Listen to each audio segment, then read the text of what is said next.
తల్లిదండ్రులారా, పిల్లలను మీరెలా పెంచుతున్నారు?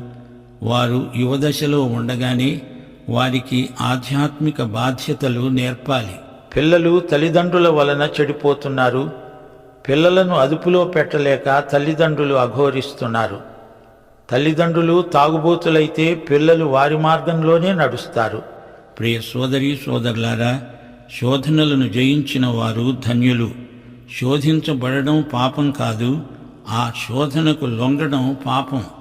చెడ్డ పుస్తకాలు చదవకూడదు, చెడు దృశ్యాలను బొమ్మలను చూడకూడదు, చెడు సహవాసాలు పట్టకూడదు, క్షణికమైన తృప్తిని ఆశించకూడదు.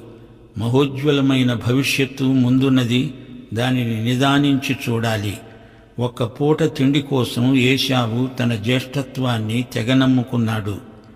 మన చర్యలన్నిటి విషయమై దేవునికి లెక్క అప్పగించాలి.